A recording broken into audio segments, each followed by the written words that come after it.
Inu jona jina me. Intim de so flower ya ba now. Para we. Ma we to na be just wa me ya. Oh, le gbo e ma. Kama la didi be adum la gbara kama kuma. Odo. Tonye ya. Oh, dabo do kola. Hey. Mo tiari. Ebi to. Oh, talk with the video. Oh, aje. Oh, talk with the video. Ni kachi uda ndonya be enu akele yo be fi. Ni e be fi wa. Enu guruguru ame dona jara mo. Ati uda ye mule lo even le church na ye mule ko. Kaba to lo pa melanya. Fite bayila. Ayi ko le gbo gbogbo wa ni a. Tabe. E wo na bi esikebele le to amia. E ko nti, e ko be pour mu chanti. No le ko be pour mu ora, ko be tortros bolivano. Oje wo re na yo le ti ase mo. Oh, fo. Aba bi joto no. O va du amon bia tanyo. Ko gbe takaka pogo devine ko efua. Nye ku. Ima no che trira no cha gbami. Ye be la bi fifi ora be re kaya so ba lu. Aji ora ba so were. Nye ku we la ni. Kafu.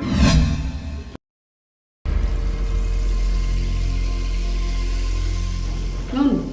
Oyo malu. Ponpo e. Alma chite majo. Ponpo alo.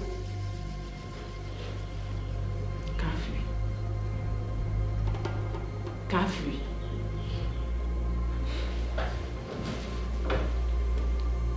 Mo yo nde kan ya be ma do apelo. Mo ya fo para de peji mo lo. O ma no me egbe anyi ma no fike mi le o. Kafu o le na msi be no ni ni. E mo nya bo to so msi be vi o ni ni. Vo to de kan de kafi mi ni kafu. Adobom de kabe mi to le lo. Tukarama no.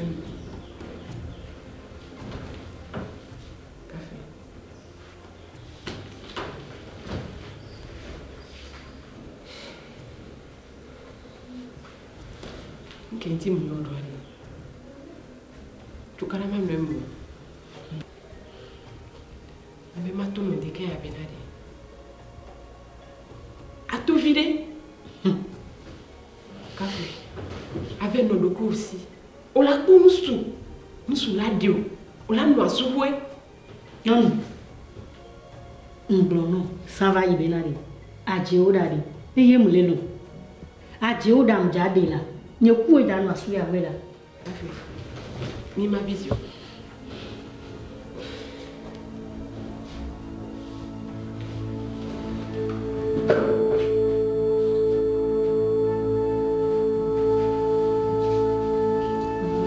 Café. Tu no po boni alo. Ekewa. No so gama. On l'a dit ho. Qu'on l'a dit no do ko aussi. Que pourquoi nous souki on les dit là-bas?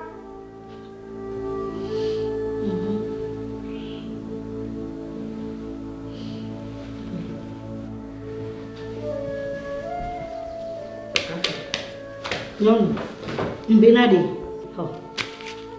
Nye ku. Ima no che trira no cha gbami. Ye be la bi fifi ora be re kaya so ba lu. Ma ba gbe no ke. Mbenade. Aje ora ba so were. Nye ku we la ni. Kafu. Nyinta ke poyo kafu. Adomezwe nsowe. Kafu ndikuku. Onyanke o pro na bena o sinya pe are de morwa. Nyinta ke wo. E o sinya. Kafu. Ye ku mi ma no che trira cha gbami. Nyinta ke wo. Onyanke o be mi toka ka o jivio la su ya we ani. Onye aje o dara se. Mpende nye mu na su ya we kudo wo wari. Aje o dara se. Kafu aje o da masenya o. Nenye ku mi ma no su ya we wari. Aje o dara se le pepe. Kafu mo ne. Aje o dara se. Kafu de bubu. Achao.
Où sont-nous?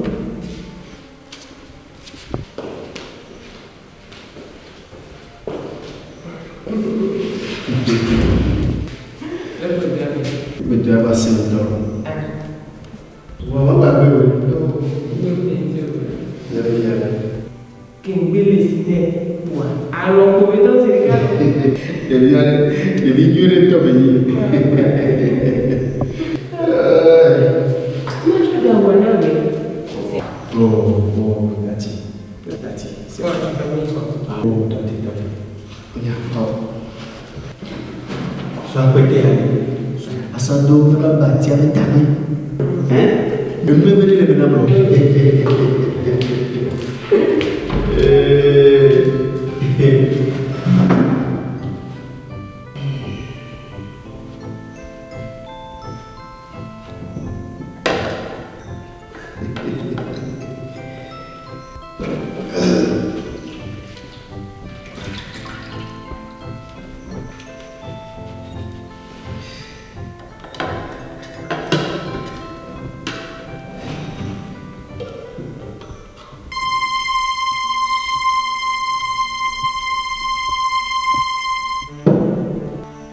Biaba.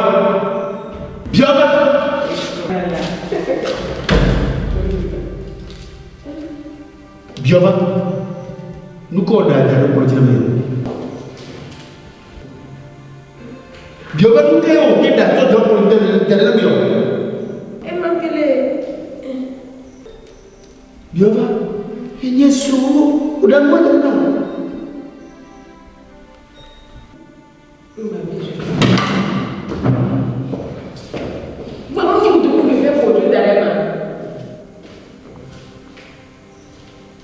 Biaba. Obeke. Enye, musoko to kubedare na wa. Kapi. Cheta kwa na. Itu le mana bleu quoi. Ni fana bleu. Biaba. Fais ça là. Biaba. Ajojo wale na wa bebe. Kapi. Nene msoda rende asona mbio. Otokuwe. Neno soda. Otokuwe msore. Kafui. Nene wewe msore. Biaba. Yesu. Yobe yakila. Efi yobe yakila kufinya. Biaba. Mwenye ni mwana wakati na kwa mpia. Biaba. Biova. Paling aja kita sobat aja na Biova. Terobile.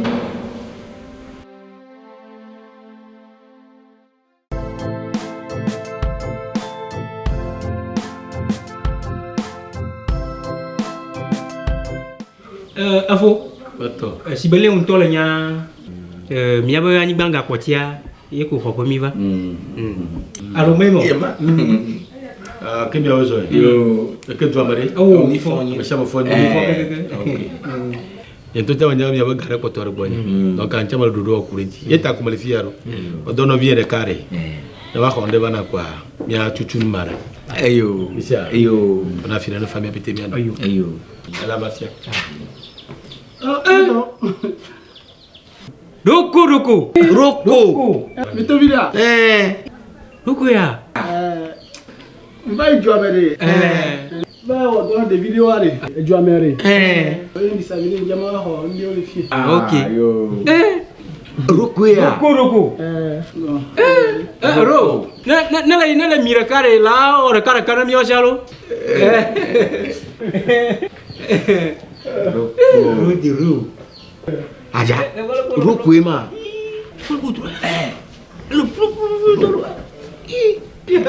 Roka. Avo. Iyalah. Leko gayona ya. Bia. Bia. tu le sais boba di do ne amale mi agboa o mal o sura bien comme il fune pas je viens déjà chofucha ya ba foto o foire ma jo sura bi kare o agba mi sura bi no bi mi ba karenti egba le du ya ma fia gore sura bi malio mi lo amanya ba ba fia na va fia gore o ya fo ba ya te fo Tanyo? oui Ezale. ayo la ro Piotr le va pla Una sura bi mu maunuru yo baro bekema amwala vakaba o ya ba fia ta mo chale yi ao amesole fwa ao oui não Eti no viola. no vi kemo Ajuda. ajoda Ma plom ye bola me medila. ne mpegbe o Me de se bola wo. De ku ma plom. wo ni mo pogbe o mo je sa wa me wo ni De pegbe ku gande. O de se bola. Plom ye bola wo. nkejo Lenye nku ajuda ego me la pula wo. aku Ma plom ye bola wo. De ku tite banda nyi de tite ko si pi ba de kana ma ba ke. Ma ba ke ni. Nkejo. Be nyaela. nyao De tite bo nyayala nkejo de o de se bola. me je sigbo De ku gande. Plom ye bo. nyao yato amari ya jo mo le voir ku nya ya ba me to mi si Pele tinila. mi no luneta bonare magbona amonye malifima makwe ya hon ma troba o ya magamba no ni le bene mi no wede aba magbona fije nete weza misia makwe ko maba mi kwebe yo mi boka mi ba jele mo yo se bleu lo mi kwebe lo eteno boya nga enma le pon ni mo le ga ro zo nga le so la chupa mo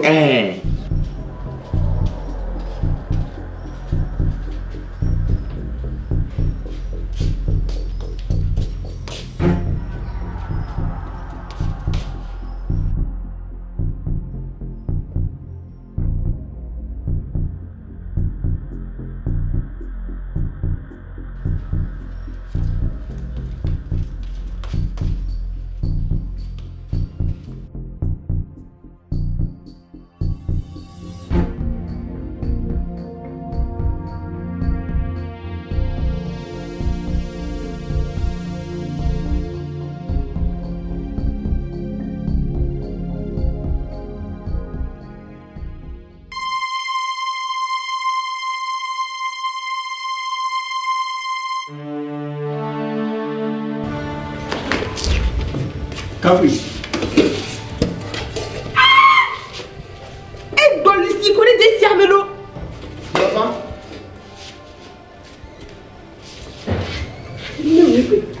Nous ko nyare yin to la pe ku don ku vi yin to lewo igbeso.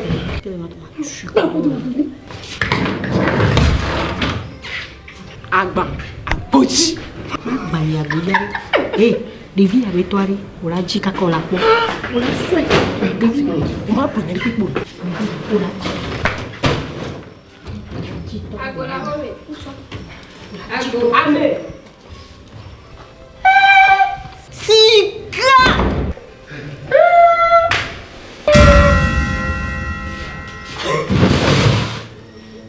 Vini. Sika besoin.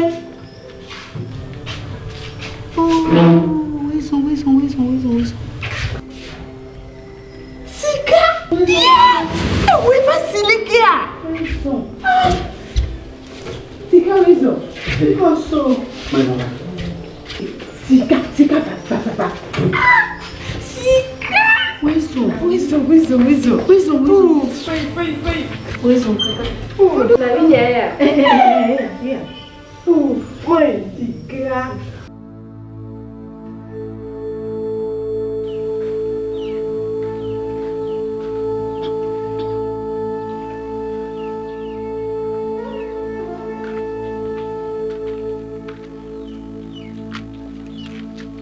Forokon.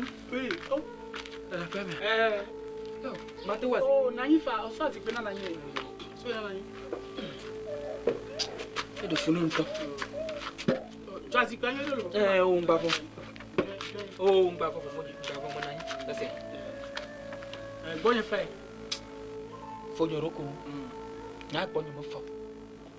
Bonne horizontal, voit mon couteau. Mon idole le temps. Benamao. La Jessie va gagner. Pana. La Jessie pana ni de. Pana mal le papa dans la terre son la signa. Pana le didi be ya drafoite. Pana le didi be ya drafoite. Pana il me ploba kopo ya me. Nyanya ni kopo ya to. Nyanya ni kopo ya to ni ko pana ba kopo ya me. Pana nanu la lonye me. Bonye pana le. Pana ni to ekpo nyonu vi ni de la. Mbe ma di. Nyom ya chan lo be ya dom. Mi be mi adom ya no no. Ekpo pana kpo le go gede krunu kpo vale. Ni kpo nyom ya be dom gbe. Ma kpo ati kpo anyigba. Amoto ne mbe mai huno tenu pa no ade ba gbeda. Ko le gbo be nwa. Azube me va be awola. Pana la sigbe popo nyenene, pana la sigbe no vi nyenene nyeku pana bena vi minyi. Nyama te hare nyonu chila de pana ba gbedo. Il me va donc couper. Ah, oui, ni claque le tuyame. Azube ni claque le tuyame. Oui, ba nyama garo claque. Claque a ni ba le tesuku. Nyana nto. Ni baba ba bio bidi. Le nyama isuku lo boade. Le kamite wona lo be nyama do nyam be nyale ko inado. Me de mete kona nyom le no biasio. C'est ça qu'on appelle une relation extravago-régulateur thermique. Hein? Oh, Pana, va. Le quoi? Va là. Ah, bah, Vika. On est dans Nanyira. Pana va Nanyira. Allez. Oh, bon, dis là. Non, kaji no fara. Nani fa. Oh, Nani. Mais Nani là. Oh. Ego mdogbe. Pana wezo. Yo. Roko nous. Pana ya na le fille la terre de nyoma kpema. Pana la terre sur la signe. Bon, dis là. Bon, dis là. No de kome. Sobre pana. We ka we di ni pana. Di na jeme no. Pana. Ma buna mo chok ka bala fo hunla me ga ho bon to me da.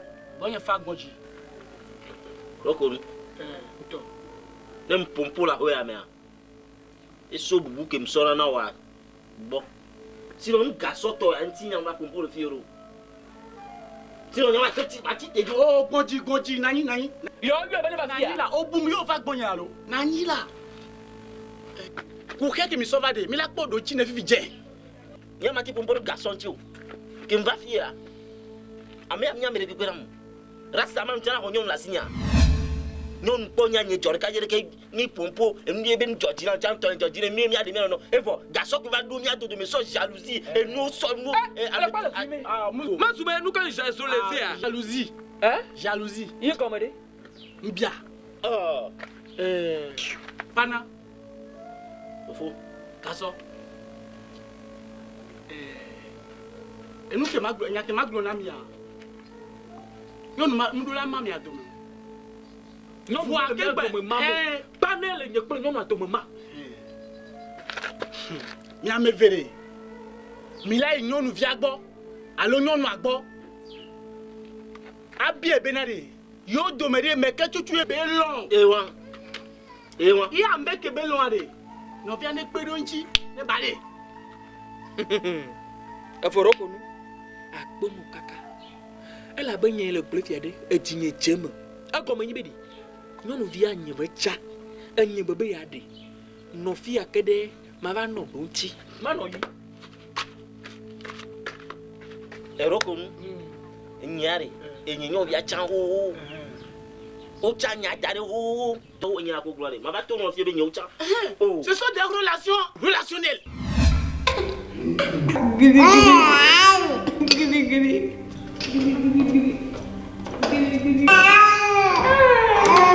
Perché si ricco la vive guri la vive guri non la vive qua e guarda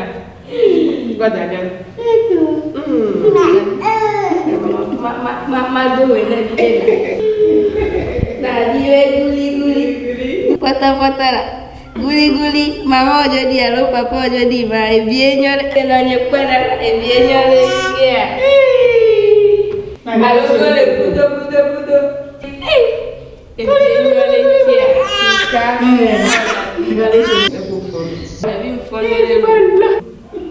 Voilà. Tu kaju vago ya me. Ko mtu yomi oma. Nani? Nende kwele vile na kwa vile mutale. Nyanya we. Oh, ikutobe. Etobe kaka vako nto si fifi diare. O mu ba fi ya. Por que jile jonora? Yo para je fi pare je kwecheme. O wenyere to. Evilo. Okay, no me apare. Bo wa mera ba. Yo. Mas bon. Nani. Evilo. Ba ko fuma. Nene mi dala. Bon. Guli. Abo.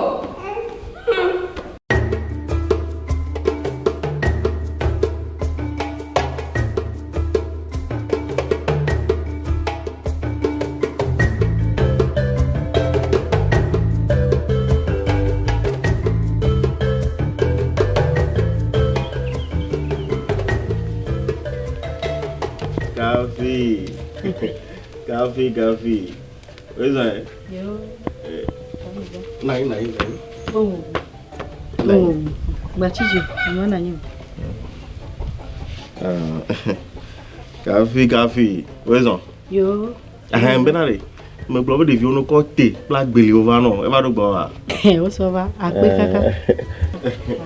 O tra ando jare wala ko bri kwa yi over no. No so kaka ba. Benari. Gbogbo yare no fi ejiji e. Leke wole gboro na manya. Chamiga. Coffee. Mo sure la gbe mi na wo. Va, me le dois me fi ejiji e, mo po mi apple nturo ke po. Va no vi obi ova ya me nya ita. O jesi, nyom keke kene le kope ya me. Mo suke la gbe mi na o jesi wa keke ya. Ocho. Le ngo be nyine chami le doa ma. Chami gan lo. Wa gbe blobe lo po bo ndo pe la so asi o. Bore? Oyin no vi ye be so ba tabi o nya. O mga konya kwa ya pa mo re. O lo be nya me a fo me o no vi ple no vi o. Fo glo fo. Oh. Lo be nya wa gbe lo kwa re o no ke la so asi o. Enye kafi. Kene no jugame. Kafi la. Enye. Ke obondole lome. Ke konkume. Ma ba no mi aba fen be mu ko mi ona le kope ya me. Yo be ma. Chamiga. Mja deo. O tibe ya bless your pena. No sia, ne ba de boss ka. Be ek big back here. Ne putain ba ne ba jo. O de na vi le ra humi. E no nye chale funu. O tro zinye tokpe. Nya wa kala. Ni mati so plo ni mate ala. O ti ba pu ane ro.